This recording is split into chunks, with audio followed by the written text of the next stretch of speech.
ফের একবার আত্মঘাতী বিস্ফোরণে কেঁপে উঠল পাকিস্তানের সেনা ক্যাম্প। পাকিস্তানের অবস্থাটা বিশ্লেষণ করতে গিয়ে সত্যি হাসি ছাড়া আর কিছু কিন্তু পায় না। 48 ঘন্টার জন্য সিজফায়ার পাকিস্তান এবং আফগানিস্তানের মধ্যে ঘোষণা হয়েছিল, অর্থাৎ একে অপরের বিপক্ষে 48 ঘন্টা কোনো রকম যুদ্ধ করবে না, তা কিন্তু দুই রাষ্ট্রই প্রতিশ্রুতি দিয়েছিলেন একে অপরকে। কিন্তু যখন আফগানিস্তান আক্রমণ করা বন্ধ করলো, ঠিক তখন তাদের দেশের ভিতরের এক গোষ্ঠী তাদের দেশের সেনাবাহিনীকেই টার্গেট করে এক আত্মঘাতী বোমা বিস্ফোরণ ঘটালেন, যার ফলে লন্ডভন্ড হয়ে গেল 20 জন পাকিস্তান সেনাবাহিনীর জওয়ান। মনে করা হচ্ছে এই পুরো ঘটনার পিছনে তেহরিকি তালিবান আছে, কিন্তু আসলে তেহরিকি তালিবান হোক বালুচিস্তান লিবারেশন আর্মি, এই সকল ঘটনা পাকিস্তান সেনাবাহিনীর অপদার্থতা, ব্যর্থতা এবং কতটা অসহায়তা সকলের সামনে এক্সপোজ করে দিচ্ছে তা হয়তো আন্তর্জাতিক স্তর ইতিমধ্যেই বুঝতে পেরেছে। কালকে যে ঘটনাটা ঘটেছে তা ঘটেছে আফগানিস্তানের সীমান্তের একদম কাছে। আফগানিস্তান সীমান্তের কাছে খাইবার পাখতুন এলাকা, যা তেহরিকি তালিবান দিনের পর দিন দখল করার চেষ্টা করছে এবং পাকিস্তান সেনাবাহিনী ওই পার্টিকুলার জায়গার কন্ট্রোলও হারিয়ে ফেলছে। এই পার্টিকুলার খাইবার পাখতুন জায়গার ওখানে ওয়াজিরিস্তান নামক যে সেনাবাহিনীর ক্যাম্প আছে ওই পার্টিকুলার জায়গায়, সেখানে কালকে একটি গাড়ি, দুজন গাড়িতে ছিলেন, সেই গাড়ি সেনাবাহিনীর দরজা ভেঙে ঢুকে গেলেন। এই ঢুকে যাওয়ার পর কি হলো, গাড়ি থেকে দুজন নেমে এলেন, সেনাবাহিনীকে লক্ষ্য করে নির্বিচারে গুলি চালানো হলো। অবশেষে সেই গাড়ি বোমা বিস্ফোরণের মতো ফেটে গেল। ফলে যখন একটি গাড়ি ফেটে যায় তখন আশেপাশে সমস্ত মানুষ বিস্ফোরণে উড়ে যায় এবং প্রায় 20 জন, অফিসিয়াল ফিগার 20 জন, মনে রাখবেন এই ফিগারটাই পাকিস্তান সেনাবাহিনীর পক্ষ থেকে অফিসিয়ালি জানানো হয়েছে। 20 জন লন্ডভন্ড হয়ে গেছে, ছিন্ন বিচ্ছিন্ন হয়ে গেছে পাকিস্তান সেনাবাহিনীর এই 20 জন সদস্যদের দেহ। ঘটনার দায় কোনো সংগঠন স্বীকার না করলেও মনে করা হচ্ছে এই আত্মঘাতী বিস্ফোরণের পিছনে তেহরিকি তালিবান আছে। ভাগ্য ভালো যে এখনো ভারতের বিপক্ষে তারা কোনো স্টেটমেন্ট দেয়নি।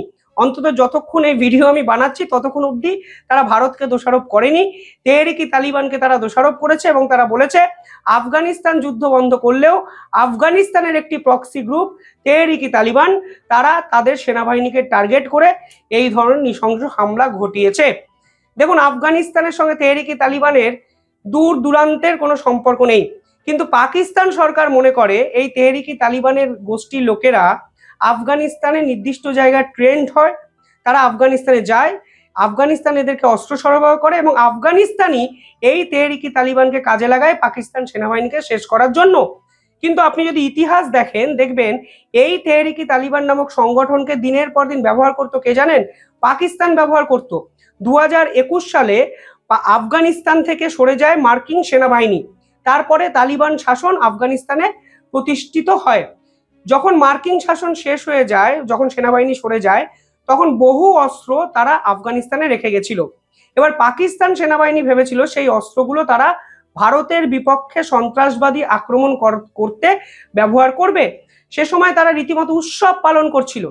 কিন্তু এই তেহরিকি তালিবান কিংবা আফগানিস্তানের তালিবানরা পরবর্তীকালে বুঝতে পারে যে এই পাকিস্তান আসলে দুমুখ সাপ, তাদেরকে বিশ্বাস করা যায় না। তারা যে কথা দেয় সে কথা তো পূরণ করেই না, উল্টে তারা তাদের দেশের সন্ত্রাসবাদী আইসিস জঙ্গিদের মদত দিচ্ছে, যে জঙ্গিরা আবার আফগানিস্তানকে টার্গেট করছে।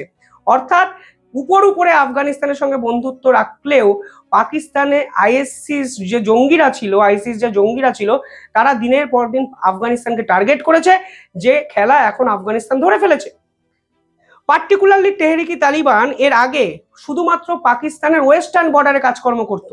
এরপর আফগানিস্তানের তালিবান যখন পাকিস্তানের সঙ্গে সংঘাতে যায়, তখন তেহরিকি তালিবান এই আফগান মিলিটারির বিরুদ্ধে যুদ্ধ ঘোষণা করে এবং আস্তে আস্তে আস্তে আস্তে পাকিস্তান সেনাবাহিনীর সদস্যদের মারতে শুরু করে তেহরিকি তালিবান এবং ওয়েস্টার্ন বর্ডার থেকে তারা তাদের যে সীমানা তা কিন্তু আস্তে আস্তে দক্ষিণ অংশের দিকেও স্প্রেড আউট করে ফেলে এবং এখন কিন্তু খাইবার পাখতুন সম্পূর্ণভাবে তেহরিকি তালিবানের দখলে চলে গেছে। অর্থাৎ পাকিস্তানের অবস্থাটা বুঝুন, পশ্চিমে আফগানিস্তান তাদের ছিন্ন বিচ্ছিন্ন করে দিচ্ছে, পশ্চিমের সীমান্তের ভিতরে আবার তেহরিকি তালিবান, পূর্ব দিকে ভারত, একদিকে বালুচিস্তান। ফলে পাকিস্তান সেনাবাহিনী করবেটা কি তারা নিজেরাও বুঝতে পারছে না। একটি ডাটা প্রকাশ করা হয়েছে যেখানে বলা হচ্ছে 2023 সাল থেকে তেহরিক-ই তালিবান পাকিস্তানের বিপক্ষে হামলার পরিমাণ বাড়িয়ে দিয়েছে। অর্থাৎ 2021 থেকে 2023 এই সময়টা কিন্তু তেহরিক-ই তালিবান কোনো রকম মুভমেন্ট করেনি, তারা জল মাপছিল। এবার পাকিস্তান সেনাবাহিনীর আসল চেহারা যখন এক্সপোজড হয়ে যায় 2023 সালের পর থেকে 2025-এ তারা অ্যাটলিস্ট 600টার বেশি অ্যাটাক পাকিস্তানের সেনাবাহিনীর উপরে করেছে, যা তথ্য আমাদের সামনে এসছে। এই তেহরিক-ই তালিবান, যাদের পিছনে নাকি ভারত আছে, আফগানিস্তান আছে, এই সকল ভুল ভ্রান্তি দাবি পাকিস্তানের পক্ষ থেকে করা হয়, সেই সংগঠন কিন্তু প্রতিষ্ঠা হয়েছিল 2007 সালে। এবার দেখুন, ক্লিনটনের একটি কথা আমার বারবার মনে পড়ে যায়, যিনি বলেছিলেন, দুধ কলা দিয়ে কালসাপ আজকে পুষছো, কালকে সেই কালসাপ তোমাকে দংশন করবে। আজকে লাদেনের মতো সন্ত্রাসবাদীকে পাকিস্তান 8 বছর লুকিয়ে রেখেছিল। আজকে একাধিক জঙ্গি সংগঠনকে পাকিস্তান দিনের পর দিন পালন করেছে। পিওকেতে একের পর এক জঙ্গি ঘাঁটিকে পাকিস্তান তৈরি করেছে শুধুমাত্র ভারতকে উস্কানোর জন্য, ভারতের শান্তি বিঘ্নিত করার জন্য। আজ দেখুন 2007 সালে তৈরি হওয়া একটি সংস্থা, সংগঠন তেহরিক-ই তালিবান পাকিস্তানের সেনাবাহিনীকে হত্যা করছে। অর্থাৎ যে সংগঠন তৈরি করলো পাকিস্তান, সেই সংগঠন আজকে শেষ করছে পাকিস্তানকে। এ এক অদ্ভুত নির্মম খেলা, যা পাকিস্তান হয়তো কর্মফল পাচ্ছে বলে অনেকে বলছেন। যদি তথ্য দেখেন তাহলে দেখবেন 2025 সালে শুধুমাত্র 2025 সালে 200টি ঘটনা পাকিস্তান সেনাবাহিনীর বিপক্ষে তেহরিক-ই তালিবান ঘটিয়েছে।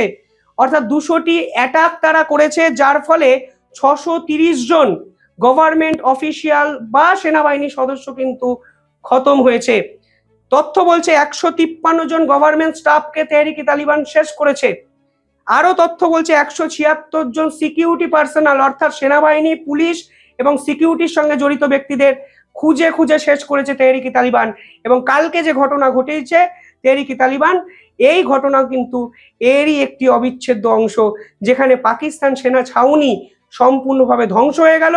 খাইবার পাখতুনের সেনাবাহিনী আর পাকিস্তানে রাখার কোনো জায়গা থাকলো না। একটি গাড়ি ঢুকলো, গাড়ি ফাটলো, 20টি ছিন্ন বিচ্ছিন্ন লাশ চারিদিকে ছড়িয়ে পড়লো। পাকিস্তান সরকার বুঝতেই পারছে না তারা কি করলো, কি হলো, কোথা থেকে কি হয়ে গেল। এই তেহরিক-ই তালিবানকে উদ্দেশ্য করে কিছুদিন আগে পাকিস্তানের ডিফেন্স মিনিস্টার পার্লামেন্টে দাঁড়িয়ে বলেছিলেন, তৈরি হও, আমরা এবার জবাব দেব, এবং এরপরে আমাদেরও যদি ড্যামেজ হয় আমরা তৈরি আছি। এই তেহরিক-ই তালিবানের খোঁজে আফগানিস্তানের কাবুলে এয়ার স্ট্রাইক চালিয়েছে পাকিস্তান।